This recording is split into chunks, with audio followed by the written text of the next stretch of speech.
Maior escândalo de corrupção da história.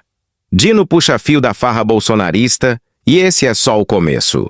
O esquema das emendas parlamentares sem transparência que está sendo investigado pelo ministro do Supremo Tribunal Federal, Flávio Dino, tem possibilidades de se tornar o maior escândalo de corrupção da história do Brasil.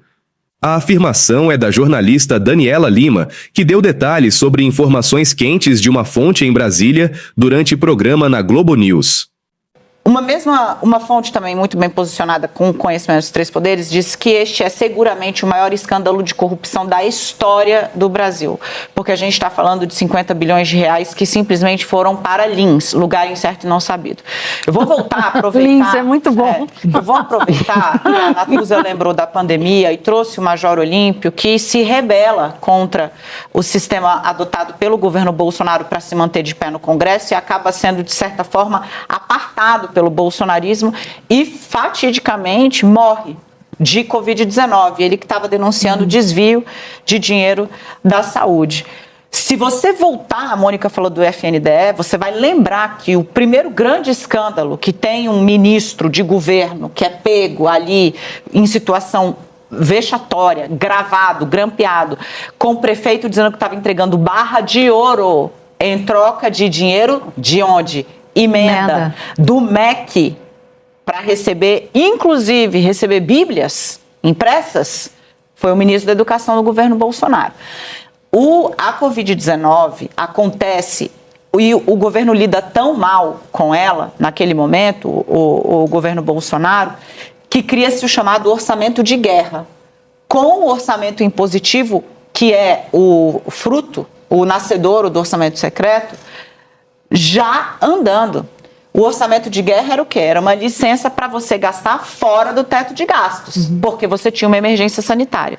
Foi muito mal gasto. O nosso ministro da Saúde era o Pazuello, eu sempre ressalto, né, que tirava a máscara para poder ouvir melhor, destampava a boca para ver se o ouvido funcionava, e a gente tinha uma gestão que acabou ficando na mão do Congresso. Paralelamente a isso, trocou a guarda. Rodrigo Maia, que era o idealizador do orçamento impositivo para escapar da garra do Bolsonaro, do governo Bolsonaro, para poder ter o Congresso, o controle das emendas, é substituído por Arthur Lira, que bota a sua maquininha para rodar e, meu amigo, do lado do Davi Alcolumbre, atual presidente do Senado, vira isso que nós estamos vendo hoje. O montante de dinheiro que um personagem local, desconhecido para o Brasil, o rei do lixo, você acostuma com esse apelido porque ele vai vir pesado no noticiário.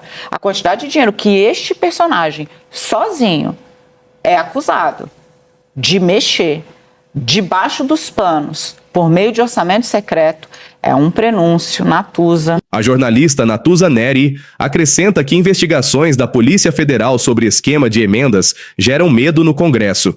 E Dani Lima conclui citando que parlamentares temem nova operação semelhante à Lava Jato após a prisão do rei do lixo revelar a extensão do caso. E a história dele, quando vem à tona, porque a polícia está investigando, deixa uma parte do Congresso Nacional num estado de amedrontamento. Foi a prisão dele que levou um líder, um presidente de partido, a me dizer que hoje o Congresso vive sob a ameaça e o temor de uma lava-jato parlamentar. A mídia ninja já havia noticiado detalhes sobre a investigação que culminou na prisão do rei do lixo. Ele é pivô em esquema bilionário de corrupção que desviou 1,4 bilhão de reais proveniente de emendas parlamentares e visitou o Planalto no final do desgoverno Bolsonaro.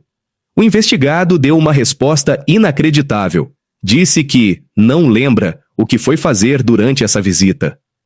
O empresário José Marcos de Moura, mais conhecido como Rei do Lixo, pivô de esquema bilionário de corrupção que desviou 1 bilhão e 400 milhões de reais proveniente de emendas parlamentares, visitou o Palácio do Planalto no final do governo de Bolsonaro.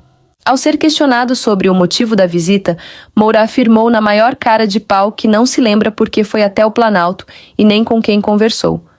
Curiosamente, a sua visita não estava na agenda oficial de autoridades do governo, o que vai contra a norma da Controladoria Geral da União. O Rei do Lixo foi preso em dezembro do ano passado, mas obteve um habeas corpus e foi solto poucos dias depois.